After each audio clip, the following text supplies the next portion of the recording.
Hello everyone, this is Govind sir. Welcome back to second lecture, continuation of work energy power chapter.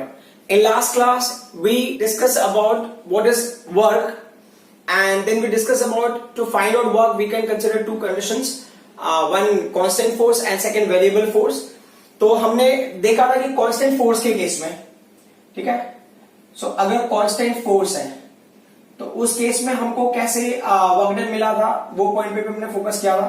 तो work is equal to constant force होगा तो directly F into S, यानी तो एक होगा F S cos theta. तो वैसे F S cos theta constant force के केस में आपको सारे इंफॉर्मेशन दे ही देगा, ठीक है. और इसमें हमने एक और चीज देखा था कि अगर मान लो थीटा का वैल्यू 0 है तो जो वर्क डन की वैल्यू है वो क्या होगा, एफ इंटू एस होगा. और ये ना मैक्सिमम वर्क डन इसी केस में होता है. बट अगर मान लो थीटा का वैल्यू 90 है तो वर्क डन का वैल्यू क्या होगा, 0 होगा. क्यों? क्योंकि ना कॉस 90 क्या होगा, 0 होगा. क्लियर. अब यहां पे नेक्स्ट पॉइंट है वेरिएबल फोर्स. तो वेरिएबल फोर्स का भी हमने डिस्कस किया था, ठीक है. तो वेरिएबल फोर्स के केस में अगर आपको वर्क डन फाइंड आउट करना है, ठीक है, तो जो F होगा, जो वेरिएबल फोर्स की वैल्यू दिया होगा इंटू डी एक्स, आप उसको जब इंटीग्रेट करते हो विद सम लिमिट, जो भी होगा x इनिशियल और x फाइनल, ठीक है, लिमिट शुड बी गिवन, तो आपको मिलेगा वर्क डन, मतलब उसका भी इंटीग्रेशन लेगा, integration of work done that is what W. तो टोटल वर्क डन आपको मिलेगा जब आप उसको ना इंटीग्रेट करोगे by calculus method, you can get it, ठीक है. अब इसका एक और पॉइंट हमने देखा था कि अगर आपके पास ग्राफ है, मान लो ग्राफ में आपको ना यहाँ पे F वर्सेस आप मान लो डिस्प्लेसमेंट मिल रहा है, तो अगर आप इन्होंने यहाँ पे वर्क पूछा है तो यहाँ पे वर्क क्या होगा, इस केस में जो वर्क होगा that will be equal to area under curve, area under curve, ठीक है. जो ग्राफ मिलेगा उस ग्राफ के अंदर जो भी एरिया कवर होगा, ठीक है, अगर आप वो एरिया निकाल लेते हो तो आपको उस ग्राफ के थ्रू वर्क डन की वैल्यू क्या है वो मिल जाएगा, ठीक है. सो हम ना स्टार्ट करते हैं विद वेरी बेसिक क्वेश्चंस. आपको लग सकता है कि क्वेश्चन तो बहुत सिंपल है, बट मेरा टास्क वही होगा कि हम बहुत सिंपल क्वेश्चन से ही प्रोसीड करेंगे so that we can understand कि एक्चुअल में क्या हो रहा है, ठीक है. क्वेश्चन नंबर 1 क्या है, a gardener pushes a lawn roller through a distance of 20 metre. मतलब एक गार्डनर है, लॉन रोलर आपको पता होगा, ठीक है. सो पुशेस अ लॉन रोलर, मतलब जो भी है, या ग्रास कटर वगैरह टाइप का ही पैटर्न आप समझ लो. ग्रास कटर को आपने देखा होगा ना, a person cutting a grass, ठीक है. तो अ लॉन रोलर, तो वैसे ही सिचुएशन में आप इमेजिन करो. तो grass a gardener pushes a lawn roller through a distance of 20 metre. चलो देखो, डिस्टेंस को आपको x लेना है, s लेना है, तो वहां पे देखो फॉर्मूला मैंने s लिया है तो कोई इश्यू नहीं, s के हिसाब से ले लेता हूं. तो 20 मीटर का डिस्प्लेसमेंट है, ठीक है. फिर आगे क्या दिया, if he applies a force of 20 kg weight, मतलब बंदे ने फोर्स अप्लाई किया है, कितने का फोर्स अप्लाई किया है, 20 kg वेट, है ना. अच्छा, ये फोर्स ना इतने केजी की वजह से है, तो अगर आप वेट के टर्म में अगर प्रॉपर लेना है तो क्या करना है, आप उसको 9.8 से मल्टीप्लाई कर दो, है ना. 20 केजी वेट मतलब ना इतने मास की वजह से वो फोर्स एक्सपीरियंस हो रहा है in terms of weight basically, है ना. 20 केजी वेट मतलब जो फोर्स एक्सपीरियंस हो रहा है वो in terms of weight experience हो रहा है, और किस तरह से, 20 केजी मास की वजह से. आपको 9.8 से मल्टीप्लाई कर दो तो आपको मिल जाएगा फोर्स की वैल्यू, तो 20 इंटू 9.8 न्यूटन. फिर ये क्या बोल रहा है, in a direction incline 60 degree to the ground, ठीक है. डायग्रामेटिकली भी इस बात को समझ लेते हैं कि चलो ठीक है, ये मान लो कि ये इस तरीके से, ठीक है. अब आपका असम्पशन है कि चलो ठीक है, फोर्स ना ऐसे एक्ट हो रहा है, ये फोर्स हो गया कैपिटल एफ, करेक्ट. वो बोल रहे हैं ना ग्राउंड से कितना, 60 डिग्री. तो देखो ग्राउंड से 60 डिग्री मतलब देखो ये फोर्स डायरेक्शन ऐसे, तो ऑल्टरनेट की वजह से ये भी 60 हो जाएगा, क्लियर. तो डिस्प्लेसमेंट कौन सा डायरेक्शन में है, displacement is happening in this direction, correct. ये हो गया डिस्प्लेसमेंट का डायरेक्शन. ये किसका डायरेक्शन होगा, फोर्स का डायरेक्शन. तो angle between the force and displacement कितना है, 60 डिग्री है. तो थीटा का वैल्यू 60 डिग्री. फिर निकालना क्या हमको, find the work done by him, take g as 9.8. तो जी को हमने 9.8 लिया हुआ है ऑलरेडी, तो ये वर्क डन की वैल्यू आपको कैलकुलेट करनी है. तो फॉर्मूला बहुत सिंपल सा है, आपके पास है वहां पे formula. So W is equal to F into S cos theta. तो फोर्स का वैल्यू कितना होगा, how much force, 20 into 9.8 into फिर ये S का वैल्यू कितना, वो भी 20 मीटर है. कॉस थीटा की वैल्यू का, थीटा वैल्यू 60 है, तो ये होगा कॉस 60, करेक्ट. ये 20 इंटू 20 कितना होगा, 400 हो गया, इंटू, है ना. cos 60 का वैल्यू कितना होगा, ये 9.8 इंटू cos 60 इज 1/2, कैंसिलेशन लिखा होगा 4.9 हो गया. तो 4 9 जा 36, 4 4 जा 16, 16 3 का होगा 19, 196, ये 00, तो डेसिमल 1 के बाद, तो ये कितना होगा 1960 joule. This much amount of work is done. अब नेक्स्ट क्वेश्चन पे आ जाते हैं। Next question again very interesting question है ना, थोड़ा लॉजिकल है ना, लॉजिकली आप सोचना पड़ेगा आपको। A person is holding a bucket, है ना, एक बंदा है उसने बकेट को होल्ड किया, तो यू इमेजिन अ पर्सन, ठीक है, होल्डिंग अ बकेट। बकेट को होल्ड करने का मतलब क्या हो गया कि जो है इस बकेट की वजह से जो फोर्स एक्ट होगा ना, that is the weight will act in downward direction. ये पॉइंट को आप याद रख लेना, ठीक है। फिर अब क्या बोल रहा है, अच्छा, a person is holding a bucket by applying a force of 10 Newton. बंदे ने खुद 10 न्यूटन फोर्स अप्लाई करके, मतलब ना ये बकेट का वेट ऐसे जा रहा है, तो बंदे ने जो फोर्स एक्ट किया होगा अपवर्ड डायरेक्शन में एक्ट हो रहा होगा, तो फोर्स की वैल्यू होगी ना 10 newton, correct, which is equal to the weight of that bucket. तो मान लो कि 10 न्यूटन बकेट का वेट भी होगा और 10 न्यूटन फोर्स लगा के उसने क्या कहा, बकेट को होल्ड किया हुआ है ना, जो उसका वेट होगा उसी के वेट से होल्ड किया है, ऐसा आप अज्यूम करके चलो। He moves a horizontal distance of 5 metre. अब ये बंदा ना यहां से, ये पॉइंट ए है, अब पॉइंट ए से ये 5 मीटर चला गया बी तक, ठीक है, 5 metre that person will move. फिर उसके बाद क्या बोल रहा है, and then climbs up a vertical distance of 10 metre. फिर ना ये वर्टिकल डिस्टेंस मूव कर गया 10 मीटर यहां पे, तो ये पॉइंट सी हो गया, है ना। स्टेयर वगैरह कैसे भी करके चढ़ गया होगा, उससे हमें कोई लेना देना नहीं है, तो ये 10 मीटर ऊपर चला जाता है। अब क्वेश्चन में क्या पूछा है, find the total work done by him. तो टोटल वर्क डन का पैटर्न अगर मुझे लेना है, तो यहां पे कहा टोटल वर्क डन, तो मैं क्या करूंगा, यहां पे क्या करूंगा, work done for A to B part plus work done for B to C part. तो मैं ना वो एफ एस वाले कॉन्सेप्ट से, तो फोर्स कितना लग रहा है, तो फोर्स का वैल्यू एफ हो गया, डिस्प्लेसमेंट 1 हो गया ना, डिस्प्लेसमेंट कहां से कहां होगा, displacement A to B into cos. देखो फोर्स आपका इस डायरेक्शन, फोर्स अपवर्ड डायरेक्शन में, डिस्प्लेसमेंट इस डायरेक्शन में, तो कॉस का वैल्यू क्या हो गया, 90 हो गया, प्लस फोर्स आपका सेम रहेगा अपवर्ड वर्टिकल वाले में, डिस्प्लेसमेंट कहां से होगा, displacement from B to C, correct, cos. देखो displacement is also upward direction, correct, और फोर्स भी अपवर्ड डायरेक्शन में लग रहा है ना, टू लिफ्ट दैट बकेट, तो वो कितना हो गया, 0 एंगल हो गया, बराबर। तो अब उस हिसाब से ये जो कॉस 90 वैल्यू हो तो 0 हो जाएगी, है ना, 0 प्लस कितना फोर्स अप्लाई किया, 10 न्यूटन का फोर्स अप्लाई, कितना डिस्प्लेसमेंट हो गया, 10 का हो गया, कॉस 0 का वैल्यू 1 हो गया, तो कितना फोर्स वर्क डन हो गया, 100 जूल का वर्क डन हो गया इस केस में। मतलब जो ना वो हॉरिजॉन्टल डायरेक्शन में मूव किया है उसका कोई मतलब नहीं निकला इस केस में, got it, because this work done will be considered 0 because force और डिस्प्लेसमेंट के बीच का एंगल कितना हो गया, 90 डिग्री, जो मैंने यहां पे कंडीशन लिया हुआ था। आप डायरेक्टली भी लिख दोगे तो भी चलेगा, ये जैसे आपके अंडरस्टैंडिंग के लिए मैंने इन चीजों को लिख दिया है। So you consider a cycle over here, correct, question इसके ऊपर ही बेस्ड है, थोड़ा सा इंक्लाइन दिख रहा होगा but I hope you people can manage it. So question में क्या दिया है, a cyclist comes to skidding stop. अच्छा, साइक्लिस्ट भी बैठा हुआ है इसके ऊपर, ठीक है, जो बंदा ड्राइव कर रहा है वो बैठा हुआ है इसके ऊपर, ठीक है, इस ड्राइविंग, करेक्ट ना, यहाँ पे वो जो भी है बाइसिकल वगैरह ड्राइव कर रहा है, ठीक है, यू कैन मैनेज कि क्या कर बताना चाहता हूं, just you understand that one. फिर ये क्या बोला, a cyclist comes to skidding stop in 10 metre. During this process the force on the cycle due to road is 200 newton, ठीक है। तो अब इमेजिन करो ये रोड हो गया, करेक्ट, अब जब ना ये स्किड हो रहा है उस टाइम पे क्या करेगा, road will exert the force on this, correct. तो इसको आप ले लो कैपिटल एफ, उसकी वैल्यू क्या है, 200 न्यूटन है, 200 न्यूटन, एंड थोड़ा इंक्लाइन टाइप में मैं लिख भी रहा हूँ, सॉरी फॉर दैट। ये क्या होगा, ये है force exerted by road on cycle. So this the force exerted by road on cycle, clear. तो देखो फोर्स है ना इस डायरेक्शन में एक्ट हो रहा है, बट डिस्प्लेसमेंट कौन से डायरेक्शन में होगा, डिस्प्लेसमेंट होगा इस डायरेक्शन में, करेक्ट। सो क्वेश्चन के हिसाब से हमने जो डिस्कस किया वो क्या है कि वो ना स्किड कर जाता है 10 मीटर के लिए, तो डिस्प्लेसमेंट का वैल्यू है 10 मीटर, बट उस टाइम पे रोड साइकिल के ऊपर फोर्स एक्सर्ट कर रहा था एंड दैट फोर्स का value was nothing but 200 newton, okay. अब क्वेश्चन में क्या पूछा है, is directly oppose to the motion.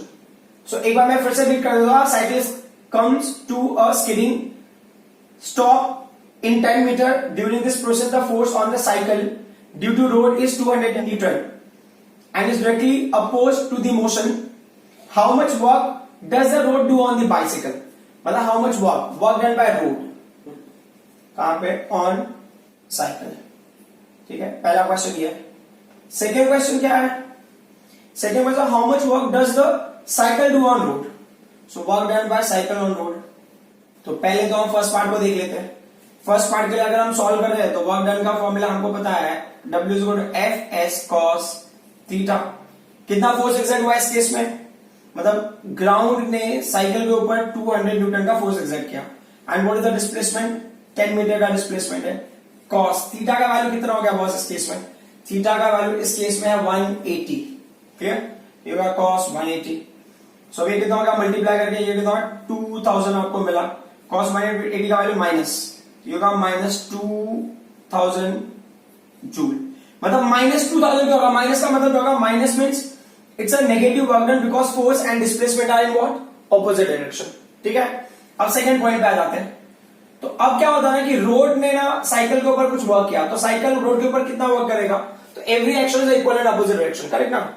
So according to Newton's third law of motion क्या है,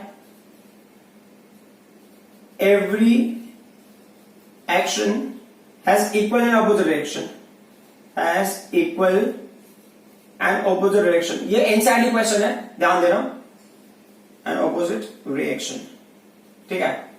तो therefore अब अगर ना इस कॉन्सेप्ट के हिसाब से मैं देख रहा हूं तो ये किसका फोर्स होगा, this the force exerted by road on the cycle. तो साइकिल रोड के ऊपर कौन सा डायरेक्शन में फोर्स एक्सर्ट करेगा, ऑपोजिट डायरेक्शन में फोर्स एक्सर्ट करेगा, इस तरीके से। थीटा का वैल्यू क्या हो गया, 0 हो जाएगा।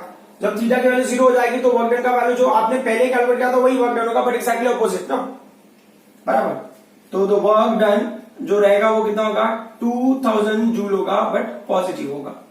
क्यों, क्योंकि ना एवरी एक्शन से इक्वल अपोजिट डायरेक्शन के हिसाब से जो एक्शन इसका होगा रोड का ऑन बाइसिकल, बाइसिकल रोड के ऊपर एक्जैक्टली अपोजिट डायरेक्शन में फोर्स एक्सर्ट करेगा, तो फोर्स और डिस्प्लेसमेंट सेम डायरेक्शन हो जाएगा, तो कैलकुलेट करके आपको 2000 जूल मिलेगा। If you are not showing also it's fine, just you need to understand कि ना फोर्स का जो डायरेक्शन है वो चेंज हो जाता है। कब, जब हम ना बाइसिकल का फोर्स कंसीडर करते हैं किसके ऊपर, ग्राउंड के ऊपर, ठीक है। अब आ जाते हैं नेक्स्ट क्वेश्चन पे। दिस क्वेश्चन अभी ग्राफिकल क्वेश्चन वाला हो गया, ये वाले पॉइंट पे, इस पे बेस्ड, बट हमको ग्राफ प्लॉट करना है। जो अगला क्वेश्चन है ये एनसीईआरटी क्वेश्चन है। क्वेश्चन में इन्होंने कुछ डिटेल दिया है, वो डिटेल हम देख लेते हैं क्या है। बोल रहे a women pushes a trunk on railway platform which has a rough surface, she supplies a force of 100 newton over a distance of 10 metre, ठीक है। मतलब फोर्स अप्लाई कर रही है 100 न्यूटन ये 10 मीटर तक। चलो ठीक है, हमने इमेजिन किया, हमको क्या करना, फोर्स और ये क्या डिस्प्लेसमेंट के लिए ही प्लॉट करना है।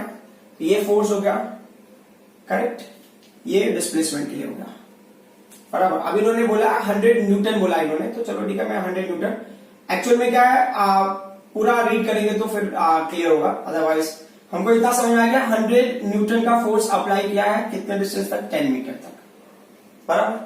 फिर आगे क्या बोला इन्होंने, thereafter she gets progressively tired and her applied force reduces linearly with the distance to 50 newton. मतलब अब उसका जो है ना फोर्स है ना वो डिक्रीज होता है, मतलब पहले 100 न्यूटन था, अब कितना होगा 50 न्यूटन हो गया, बट डिस्टेंस बताया नहीं ना कितने दूर तक, मतलब 10 मीटर तक तो 100 न्यूटन से गई, उसके बाद उसका फोर्स डिक्रीज हो रहा है, कहां तक डिक्रीज होगा, 50 न्यूटन तक डिक्रीज होगा, बट कितने डिस्टेंस के लिए, the total distance by which trunk has been moved is 20 metre. मतलब पहले 0 था, 0 से 10 मूव किया है, अब टोटल 20 मीटर, मतलब ना 10 के बाद 10 और मूव हो गया, करेक्ट। सो ये क्या बोल रहे हैं, plot the force applied by women and frictional force which is 50 Newton. Plot the force applied by women and frictional force which is 50 Newton. अब यहां पे एक नया स्टोरी में ट्विस्ट आ गया, फ्रिक्शनल फोर्स का भी कुछ स्टोरी है।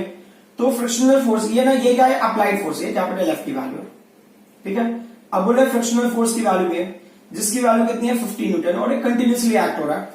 इन्होंने क्वेश्चन ऐसा मेंशन नहीं किया, बट इन्होंने बस ऐसा बोला है, plot force applied by women and the frictional force which is 50 newton. मतलब फ्रिक्शनल फोर्स है कंटिन्यूसली 50 न्यूटन का एक्ट हो रहा है इस सिस्टम पे। बोले calculate the work done by the two forces over 20 metre. But 20 metre distance में ना टोटल कितना ये वर्क डन होगा, तो देखो मैंने मान लिया कि यहां तक का जो डिस्टेंस है ये 10 मीटर होगा, बराबर, और ये जो डिस्टेंस है इसको हमने मान लिया है 20 मीटर। ये अप्लाइड फोर्स के लिए हो गया एक्सिस, और इसको बिलो मैंने ऐसे प्लॉट कर दिया, ये किसके हो गया, फ्रिक्शनल फोर्स के लिए ले लिया मैंने, ठीक है। अब ये बोल रहे हैं कि यहां पे इसको आप 100 ले लो, ये 100 न्यूटन है, करेक्ट, दिस इज 100 न्यूटन, और उसका हाफ ले लिया तो ये हो गया 50 न्यूटन। क्लियर? और ये कंटिन्यूसली -50 न्यूटन एक्ट हो ही रहा है, ये फ्रिक्शनल फोर्स की वैल्यू है। करेक्ट? अब ये क्या बोल रहे हैं कि इस केस में अगर आप कंसिडर करो तो ये बोल रहे हैं कि ये पूरा कांस्टेंट यहां तक, कहां तक, ये 10 मीटर तक, बराबर। फिर क्या हो जाता है कि ये जो वैल्यू है यहां पे आके 5 मीटर यहां पे ऐसा डिक्रीज होता है, ये ऐसा होता है। बात समझ में आई? अब एट द सेम टाइम ये बोल रहे हैं इसके लिए हमको क्या करना है, वर्क डन फाइंड आउट करना है इस पार्ट का।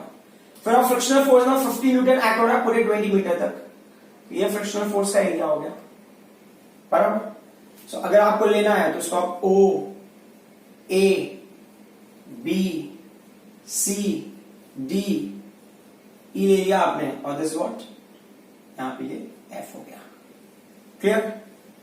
और F इसको G ले लो। तो अब ऑलमोस्ट जितने पॉइंट्स हमको चाहिए सारे पॉइंट्स हमको पता चल गए हैं। तो अब कोशिश करते हैं कि हमको वर्क डन मिलता है या नहीं मिलता। तो लेट्स सी कि इस केस में वर्क डन की वैल्यू कितनी होगी। तो इन्होंने बोला है फाइंड कैलकुलेट द फोर्स, तो दोनों केसेस में अलग अलग कैलकुलेट करना है। तो एक्चुअल वर्क डन कितना होगा, वर्क डन कितना होगा, और फ्रिक्शनल फोर्स का वर्क डन कितना होगा। ठीक है? तो work done by applied force, तो मेरा पहला टास्क है work done by applied force. Clear? तो अप्लाइड फोर्स वाला कौन सा वर्क डन है, ये एरिया हो गया। जैसे यहां पे ग्राफ में वर्क डन कैसे निकालोगे, एरिया अंडर कर्व। तो जो अप्लाइड फोर्स का जो एरिया होगा, तो एक तो O A B E है ना। सो अब आप निकालोगे W is equal to area of rectangle, ही ले लो O rectangle, rectangle area of rectangle O A B E plus area of trapezium. कौन सा ट्रेपेजियम, एरिया ऑफ ट्रेपेजियम, बराबर। सो ट्रेपेजियम क्या आपका B C D E। Formula अगर आपको याद नहीं होगा तो मैं बता दूंगा कैसे यूज करना।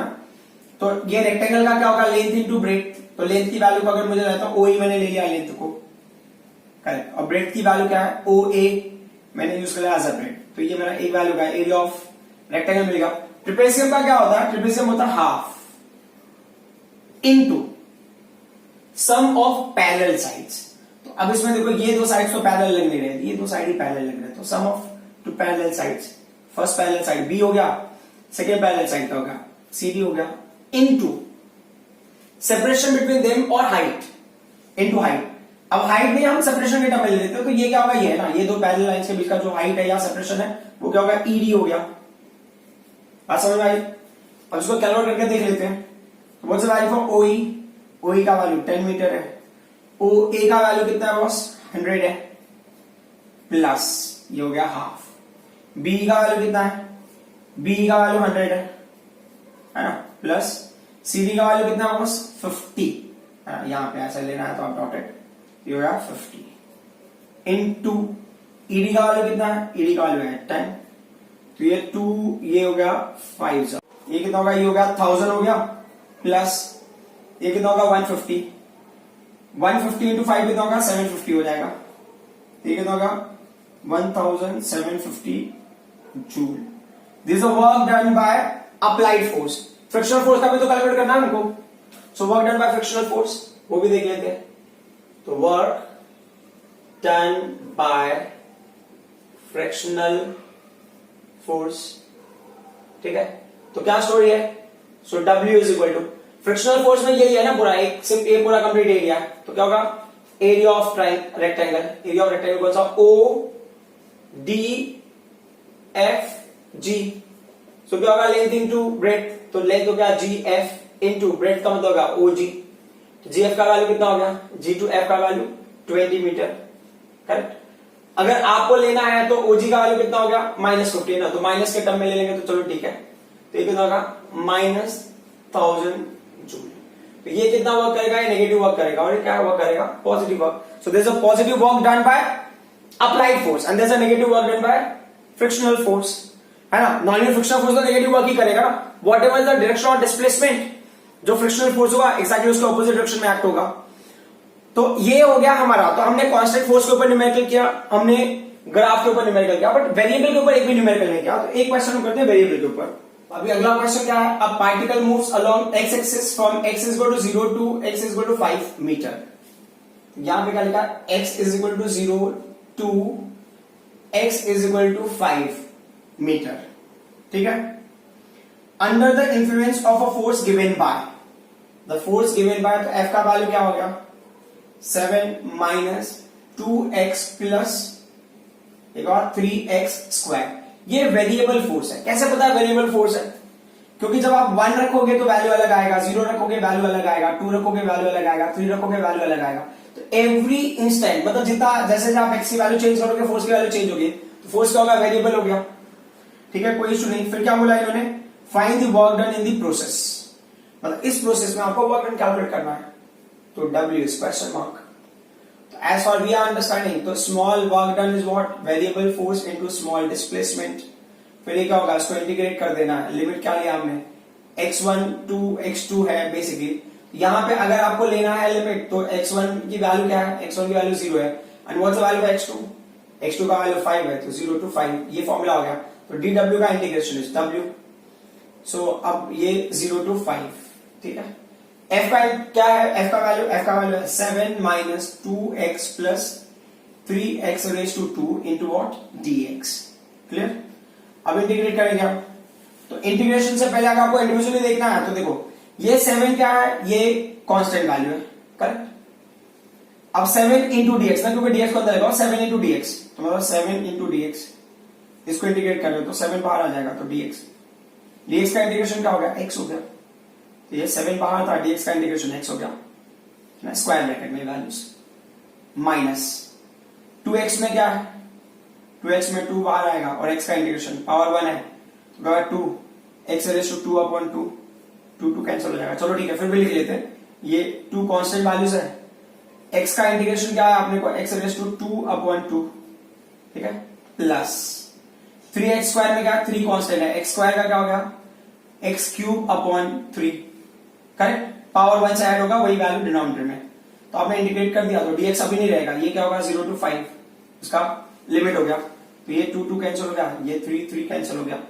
तो let's see is equal to bracket में ये क्या होगा, 7x माइनस क्या होगा, x स्क्वायर हो गया, प्लस क्या हो गया, x क्यूब एंड 0 टू 5। अब ये पूरे पर्टिकुलर पैटर्न का मतलब क्या होता है, इसका मतलब ये होता है कि पहले आपने ये पूरे इक्वेशन में 0 की वैल्यू पुट करो, माइनस अब पहले आप ये इक्वेशन का मतलब क्या होगा, पहले आप ये पूरे इक्वेशन में 5 का वैल्यू पुट करो, फिर 0 का वैल्यू पुट करो, तो ये क्या होगा कि जो पहला है, तो 7 into 5 minus 5 raise to 2 plus 5 raise to 3, ये एक वैल्यू हो गई, माइनस जो दूसरी वैल्यूज है, तो 7 into 0 minus 0 raise to 2 plus 0 raise to 3, ठीक है। मैं इसको इसलिए लिख दे रहा हूं ताकि आप समझ जाओ कि एक्चुअल पैटर्न क्या है। तो 7 5 का क्या होगा, 35 हो गया, माइनस 25 हो गया, 5 5 सा 25 इंटू 5 का होगा 125 हो गया, ठीक है, ब्रैकेट क्लोज, ये एक ब्रैकेट में, माइनस ये पूरी वैल्यू तो 0 हो जाएगी, करेक्ट। अब इसको ध्यान दोगे आप, तो 125 माइनस 25 पे तो 100 हो गया, तो वर्क डन की वैल्यू कितनी हो जाएगी, ये वैल्यू हो गई 35 प्लस 100, तो फाइनली ये क्या होगा, वर्क डन का वैल्यू 135 न्यूटन। सो अब तक जो हमने फॉर्मूला डिस्कस किया उसके ऊपर हमने न्यूमेरिकल सॉल्व किया। जनरली वी अंडरस्टूड 1 बाय 1 की ना हमको कौन सा फॉर्मूला किस तरह से और क्यों यूज करना है। वर्क एनर्जी थ्योरम का न्यूमेरिकल इसलिए नहीं करें क्योंकि वो न्यूमेरिकल बहुत सिंपल है ना, उन पे टाइम वेस्ट करने कोई मतलब नहीं है अभी फिलहाल के लिए। So we will do new topic now our new topic is relation between kinetic energy and linear momentum, ठीक है। तो काइनेटिक एनर्जी का जो नोटेशन है उसको हम ना k डॉट ई डॉट से रिप्रेजेंट करते हैं, मोमेंटम के नोटेशन हो गया p। सो अब आपको ये पता होता है कि काइनेटिक एनर्जी का फॉर्मूला क्या है। सो काइनेटिक एनर्जी का formula is half mv square, और मोमेंटम का फॉर्मूला क्या होता है, वो होता है मास इनटू वेलोसिटी, तो mv हो जाएगा, ठीक है।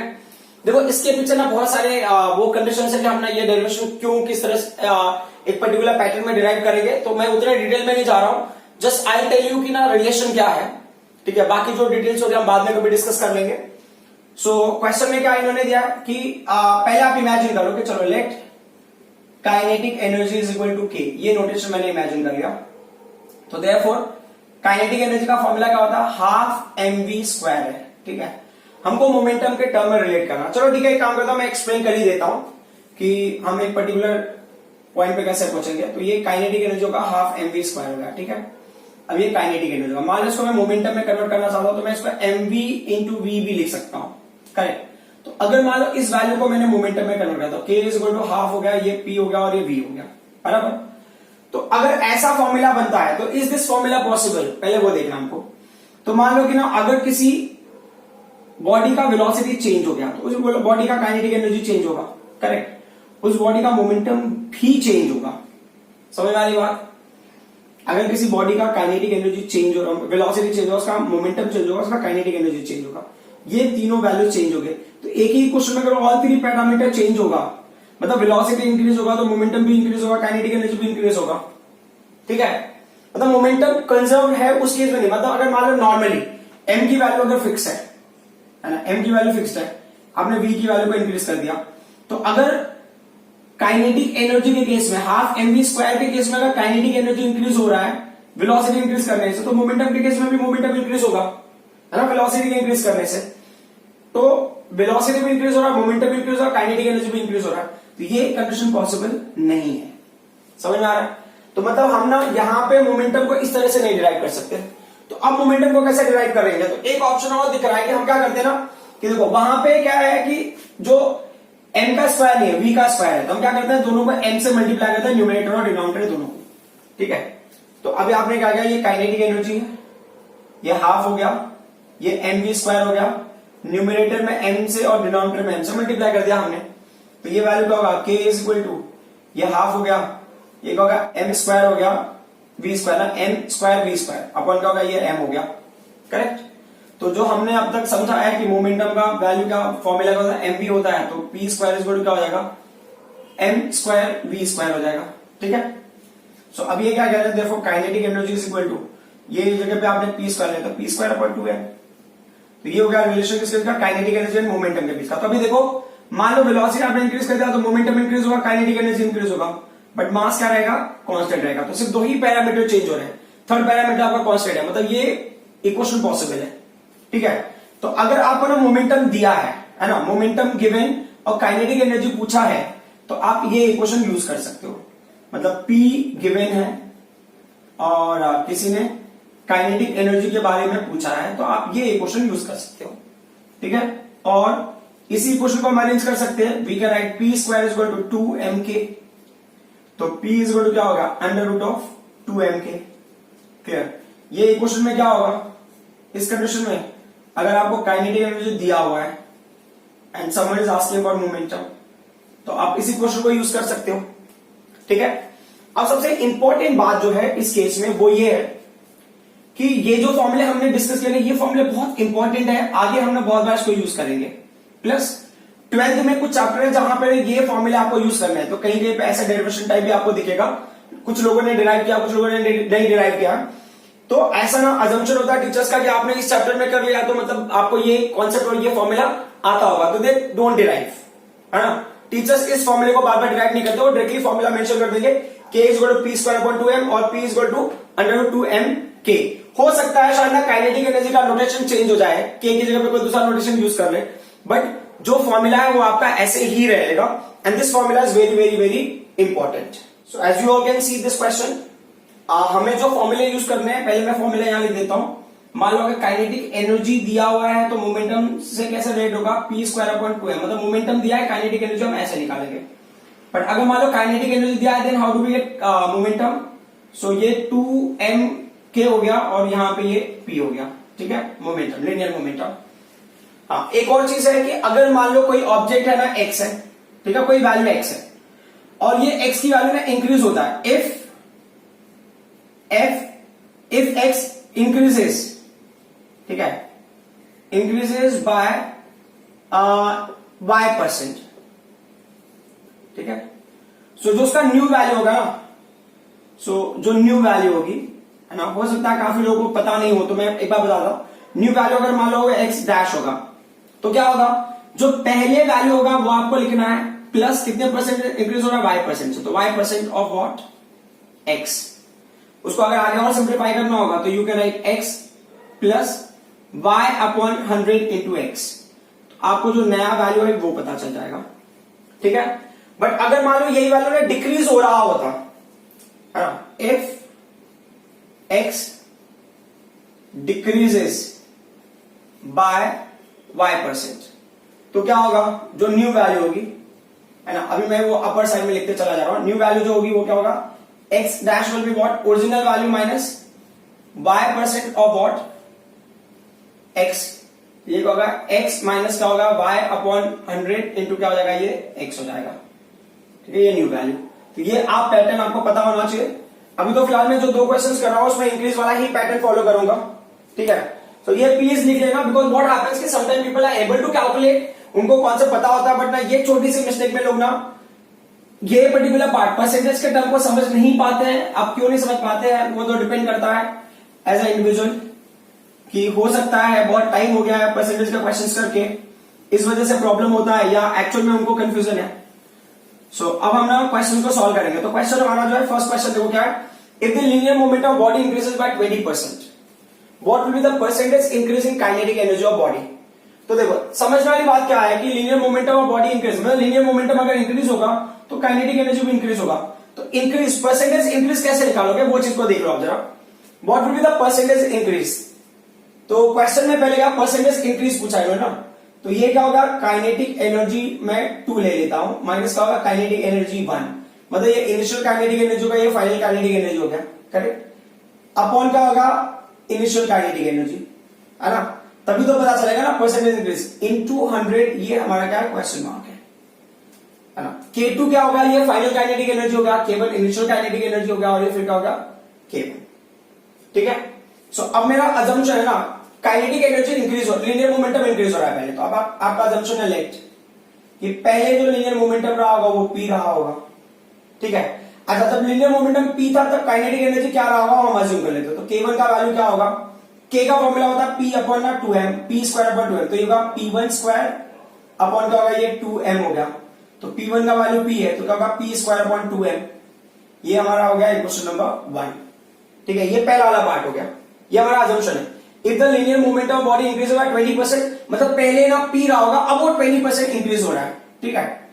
सो जैसा क्वेश्चन में दिया है, तो हमने क्या लिया, P2 का वैल्यू, जो P2 का वैल्यू क्या होगा, कि जो पहले वैल्यू था वो P1 था, प्लस उसमें क्या होगा, 20% का इंक्रीज होगा, तो 20% ऑफ P1 इंक्रीज हो रहा है ना, इंक्रीजेस बाय 20%, तो P1 का वैल्यू P, ये होगा 20 अपॉन 100 हो गया, P1 का वैल्यू P है, करेक्ट। तो कैंसिलेशन करना है, तो 25 सा, तो अगर आपको एलसीएम लेना तो यू कैन टेक ना, ये 5P प्लस P अपॉन क्या होगा, 5 हो गया, तो ये P2 की वैल्यू, तो P2 का वैल्यू हमें क्या मिला, finally we got it as 6P upon what, 5, correct. तो जैसे हमको ना P1 का वैल्यू मिला तो हमने K1 निकाल लिया, हमको P2 का वैल्यू मिल गया, तो we can find out K2 also. तो K2 का वैल्यू क्या हो जाएगा, ध्यान देना जरा, K2 का वैल्यू अगर मैं इसके साथ, तो K2 का वैल्यू क्या होगा, P2 स्क्वायर अपॉन 2m। अब P2 का वैल्यू पुट करके देख लेते हैं, तो P2 का वैल्यू क्या होगा, 6P upon 5 raise to 2 upon क्या होगा, ये 2m हो गया, तो सिंप्लीफाई किया हमने, तो क्या मिला, ये 36P स्क्वायर अपॉन क्या होगा, 25 अपॉन क्या, ये 2m है, क्लियर। इसको अरेंज करते हैं। अच्छा चलो, अगर आप बहुत लोग ना कंफ्यूज हो जाते हैं, तो न्यूमरेटर वाला पार्ट फ्रैक्शन में, डिनोमिनेटर वाला नहीं है, तो इसको ना अपॉन 1 लिख लो, ये जो स्क्वायर है सिर्फ P को है, तो ये K2 का वैल्यू क्या हो जाएगा, K2 का value will be what, 36P square तो है हमारे पास अपॉन 25 है, करेक्ट, इनटू ये क्या होगा, 1 अपॉन 2m हो जाएगा, क्लियर। अगर आपको रिलेट करना है तो यू कैन रिलेट ना, ये है आपका क्या है, इक्वेशन नंबर, इसको ले लो 2। चलो हम ना 1 एंड 2 को रिलेट कर देते हैं, क्योंकि ना बाद में कैलकुलेशन में बहुत कंफ्यूजन नहीं होना चाहिए। तो from 1 and 2, so from 1 and 2 what do we get, देखो अभी P स्क्वायर अपॉन 2m की वैल्यू क्या है, तो P स्क्वायर अपॉन 2m को हटा दो, P स्क्वायर अपॉन 2m की जगह क्या लिखोगे, आप केवल लिखोगे, तो जो K2 का वैल्यू होगा वो क्या हो जाएगा, K2 का वैल्यू, सो K2 36 अपॉन 25 तो रहेगा ही, 36 अपॉन 25, हमने किसको रिप्लेस किया, P स्क्वायर अपॉन 2m को, P स्क्वायर अपॉन 2m को हमने किससे रिप्लेस किया, K1 से रिप्लेस किया, तो ये जाएगा K1, ये हो गया आपका क्वेश्चन नंबर 3। बट क्वेश्चन क्या है, percentage increase in kinetic energy, clear. तो ये हो गया final kinetic energy minus initial kinetic energy upon initial kinetic energy into what, 100 is equal to final kinetic energy का वैल्यू क्या है, 36 अपॉन 25 माइनस K1। अच्छा वो हिसाब से K1 का वैल्यू आपने यहाँ पे ये 36/25 इंटू K1 माइनस K1 का वैल्यू क्या होगा, K1 will be K1 only ना, K1 को K1 ही रहने दो, अपॉन क्या होगा K1 हो गया, तो K1 को न्यूमरेटर में कॉमन, अच्छा ये टोटल वैल्यू इंटू क्या होगा 100 हो गया, है ना। अदरवाइज क्या होता है ना p²/2m वगैरह रखते तो थोड़ा कंफ्यूजन हो जाता, क्योंकि मैंने देखा एग्जाम में काफी लोग यहीं पे मिस्टेक कर जाते हैं। तो K1 को हमने कॉमन ले लिया, तो ये क्या हो गया 36/25 माइनस 1, ठीक है, इंटू क्या है ये 100 है, और ये अपॉन क्या है K1 है, ये K1 कैंसिल हो गया, यहां पे हमने एलसीएम लिया तो ये क्या 25 हो गया, 25 वहां मल्टीप्लाई होगा तो 36 माइनस 25 ये वैल्यू एक साथ में इंटू 100, ये क्या हो गया ये 11 हो गया, 11/25 इंटू क्या होगा ये 100 हो गया, 25 4 जा तो 11 इंटू 4 क्या होगा 44, तो ये 44% का क्या होगा इंक्रीमेंट किसमें काइनेटिक एनर्जी में। So kinetic energy increases by 44%। अगर आपको लिखना तो लिख सकते हो काइनेटिक एनर्जी इंक्रीजेस बाय 44%, ठीक है। अब हम आ जाते हैं नेक्स्ट क्वेश्चन पे। सेकेंड क्वेश्चन क्या दिया इन्होंने, if kinetic energy of body increases by 300%, kinetic energy of body increases, है ना, तो फिर क्या लास्ट में क्या करना हमको, by what percent will the linear momentum of body increase, तो लीनियर मोमेंटम कितने से इंक्रीज होगा, मतलब फाइनल मोमेंटम को आप P2 ले लो, इनिशियल मोमेंटम को P1 ले लो, अपॉन क्या होगा ये P1, ये इंटू क्या हो जाएगा 100, ये हमारा है परसेंटेज इंक्रीज का वैल्यू, ठीक है। मतलब इंक्रीज तभी मिलेगा ना फाइनल माइनस इनिशियल, तभी तो इंक्रीज पता चलेगा आपको। अब इन्होंने क्वेश्चन में क्या दिया, if kinetic energy of body increases by 300%, मतलब इंक्रीज हो रहा है, मतलब पहले काइनेटिक एनर्जी क्या रहा होगा, तो आपका अजम्पशन है लेट कि पहले काइनेटिक एनर्जी की वैल्यू क्या थी K थी, ठीक है, तो उसके हिसाब से लीनियर मोमेंटम की वैल्यू क्या रही होगी P1 की वैल्यू, तो अंडर रूट ऑफ ये क्या होगा 2mK1, है ना, 2mK1, तो K1 का वैल्यू K है तो आपने लिख लिया अंडर रूट ऑफ 2mK हो गया, ये गॉट इट, इसको ले लो अभी क्वेश्चन नंबर 1। अब जो नया कंडीशन है उसके हिसाब से क्या हो गया, नए कंडीशन में जो K2 का वैल्यू क्या है, K2 जो नया काइनेटिक एनर्जी है, the new kinetic energy increase by 300%, by 300%, मतलब क्या जो पहले काइनेटिक एनर्जी था उसमें 300% का इंक्रीज है, 300% of the original kinetic energy, तो K1 की वैल्यू K है प्लस A क्या होगा 300/100 इंटू क्या है K है, तो 100 ये 3, करेक्ट, सो K प्लस 3K क्या हो गया 4K हो गया, क्लियर, तो ये किसकी वैल्यू हो गई, ये K2 की वैल्यू हो गई, गॉट इट। सो अब क्या बोल रहे हैं, इसको ना आप मोमेंटम के टर्म में कन्वर्ट करते हो, जैसे K1 था तो आपने P1 में ले लिया, तो K2 है तो मैं P2 ले लेता हूं, तो P2 का वैल्यू क्या होगा अंडर रूट ऑफ 2 हो गया, सेम बॉडी है मास वही रहेगा, काइनेटिक एनर्जी K2 हो गया। अब क्या हो गया, मैं इसको ना रिलेट, तो K2 की वैल्यू मैंने यहां पुट कर दी, है ना, तो therefore P2 is equal to ये अंडर रूट ऑफ 2 हो गया m हो गया, K2 की वैल्यू क्या हो गया 4K होगी, है ना। सो अब ये ना इसको ना ओरिजिनल फॉर्मेट में ले लो, अंदर आप 2mK ही रखो, तो P2 का वैल्यू क्या हो गया, सो मैं अंदर मैंने रूट के अंदर क्या रखा 2 को रखा, m को रखा और K को रखा, K को बाहर निकालना, तो K को बाहर निकालोगे तो ये 2 हो गया, करेक्ट, इसको आप ले लो इक्वेशन नंबर 2।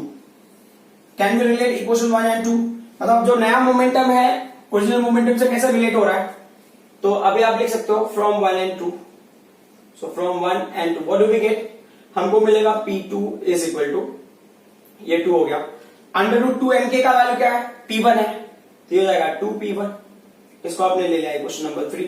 क्वेश्चन में क्या इंक्रीज इन मोमेंटम निकालना है, तो P2 minus P1 upon P1 into 100 is equal to, P2 का वैल्यू क्या है, P2 का वैल्यू है 2P1, P1 will remain P1, P1 will remain P1 into what 100, समझ में क्या 2P1 minus P1 is what P1, P1 upon P1 into what 100, तो P1 cancel होगा तो कितना होगा 100%, समझ आ रहा है। So percentage increase in momentum will be what, linear momentum will be 100% अगर काइनेटिक एनर्जी में 300% का इंक्रीज हो रहा है तो।